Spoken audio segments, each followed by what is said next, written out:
we live in Dublin, so I'm here today with Eileen, my wife, and my son James, and my brother then, who's a first cousin as well. His son is here, Dermot Jr. So my father and Brian's father were brothers.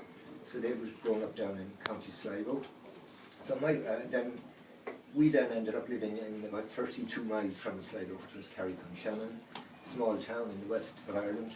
And I suppose my memories then were of Joe and Nora, Patricia's, Brian's parents and John's parents, coming over to Ireland on holidays, going down to see Granny and Grandad in County Sligo, and they would call into Carrick-on-Shannon, and invariably there'd be a bigotry pulled towards a public house somewhere in there.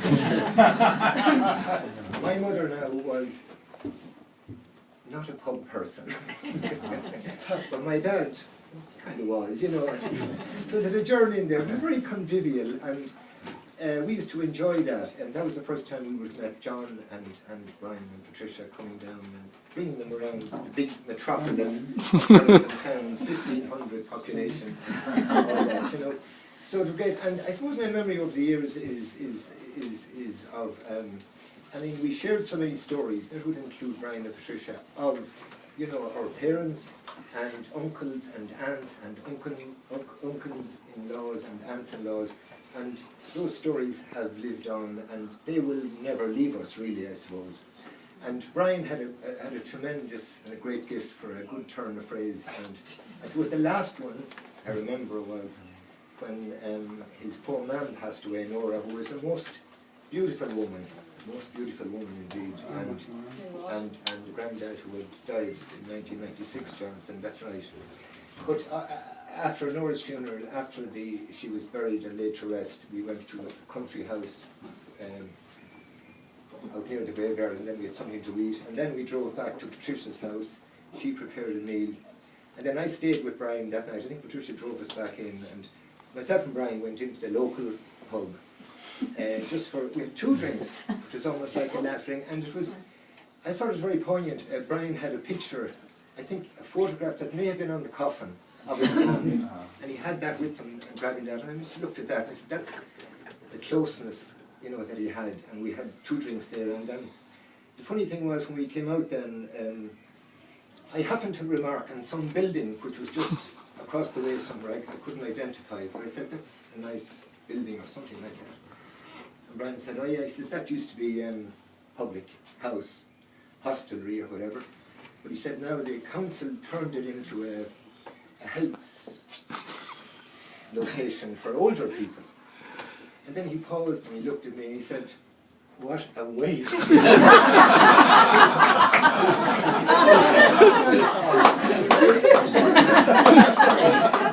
It was those things you'd remember, Brian. A fantastic ability and a great week. And I think, you know, I think in all our lives there are unfulfilled dreams and wishes. And I think they sat with Brian as well. He had the intellect, he had the ability, he had the talent, he had it all. But then, maybe we all have as well, and we don't use it in the right way. So we don't start pointing fingers, you know. He was a very good man, Brian was. And he showed a lot of love, I think, to a lot of people. And that will always remain. And so all our sympathies from that side come to Melanie, of course, you know, and Patricia and John. Yeah. And I got this poem that I'll read, whether it's entirely appropriate or not, I don't know. I think it just rang a bell with me, and then I had never read it before, but it's by Longfellow.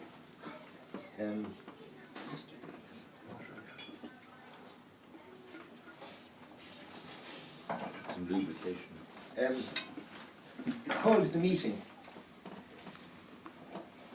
After so long an absence, at last we meet again. Does the meeting give us pleasure, or does it give us pain? The tree of life has been shaken, and but few of us linger now, like the prophet's 2 or 3 berries in the top of the uppermost bough.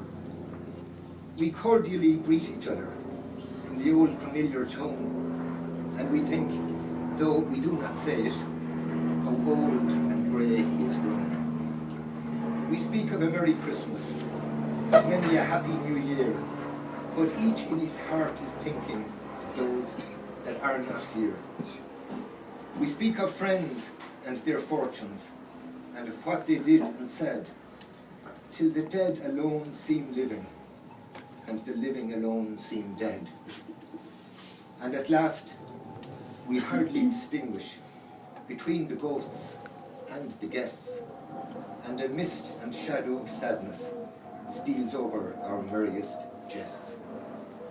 That's just in honour of